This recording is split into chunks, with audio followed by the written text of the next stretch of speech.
Done. मेरी team तो तैयार है और आपकी? Select your team on play spot and start playing अपना गेम। Download the app now. Axis ने जो एग्जिट पोल किया है उसमें भारतीय जनता पार्टी को 46% मत मिल रहे हैं, कांग्रेस पीछे है 43 पे है, और सीटें की जहां तक बात करें तो 16 से 18 भाजपा को आ रही हैं और कांग्रेस जो है 10 से 12 सीटों तक ही सीमित रह रही है। इंडिया टुडे ने काफ़ी अच्छा एग्जिट पोल किया है वैसे, लेकिन ये एग्जिट पोल है। हम लोगों ने जिस प्रकार का वातावरण देखा है और चुनाव जिस तरीके से बम्पर वोटिंग जनता ने किया है और जो ट्रेंड इलेक्शन का है, तो एक्चुअल पोल का जब परिणाम आएगा 10 तारीख को, तो मैं ऐसा मानता हूँ कि भारतीय जनता पार्टी 28 की 28 सीटें जीतेगी और काफ़ी मतलब विश्वास के साथ ये इसलिए है कि जनता का समर्थन बीजेपी को बहुत मिला है।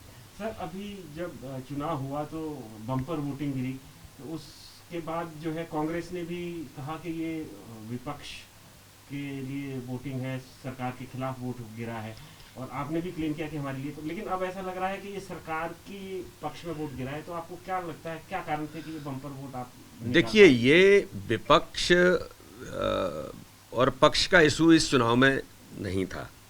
इस चुनाव में तो इशू ये था कि जो लोग 15 महीने जिन्होंने शासन किया और जिस दुरावस्था के कारण से सरकार गिरी, लोग बाहर आए और सरकार गिर गई, तो एक्चुअली सत्ता पक्ष तो आप थे उस समय, तो जनता तो आपसे प्रताड़ित और पीड़ित थी और जनता को लग रहा था कि मध्य प्रदेश में ये बड़ा वो हो गया। तो उसका परिणाम था कि जनता भारतीय जनता पार्टी के 15 साल का जो कार्यकाल था और इन 6 महीनों में जो काम किया, उसके आधार पर जनता ने ये समर्थन दिया। और बीजेपी का जो बूथ नेटवर्क है, आप लोगों से भी बातचीत होते समय ये मीडिया का भी परसेप्शन है कि बीजेपी के बूथ मैनेजमेंट के कारण से पोल बढ़ा है, और ये फैक्ट है। मैं भी इस बात को मानता हूँ, क्योंकि लोगों ने जिस प्रकार से ज़मीन पर उतर करके बूथ पर मैनेजमेंट किया कि लोग निकले और वोट करें, उसका परिणाम मैंने कोविड के महामारी के संकट में लोग कैसे निकलते। तो ये एक इसका बीजेपी का जो स्ट्रक्चर है, नेटवर्क है। कांग्रेस का कहाँ था? कांग्रेस की हालत ये थी कि नेता भी नहीं बचा और नीचे नेटवर्क का तो कोई इशू ही नहीं है। तो इसलिए भारतीय जनता पार्टी को एक व्यापक समर्थन इस चुनाव में मिला है, और मैं ऐसा मानता हूँ कि आपने जो एग्जिट पोल किया है उसको जब एक्चुअल में आएगा तो ये बहुत बढ़ा हुआ दिखेगा।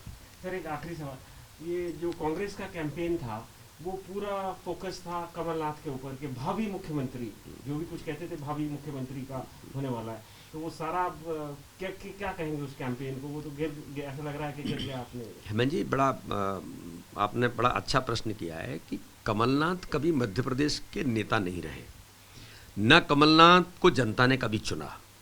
कमलनाथ जी एक ऐसे लीडर है जो केवल छिंदवाड़ा तक सीमित रहे, और हमने सरकार के अंदर भी देखा, सरकार में केवल वो छिंदवाड़ा तक सीमित रहे। सरकार बनने के बाद उनको मुख्यमंत्री बना दिया, तब भी वो वहीं तक सीमित रहे।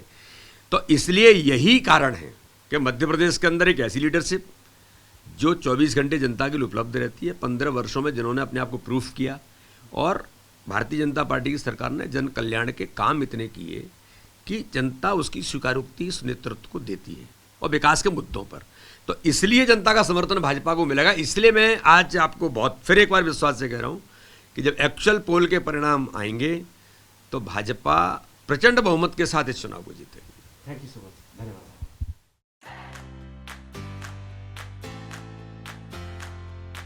डन।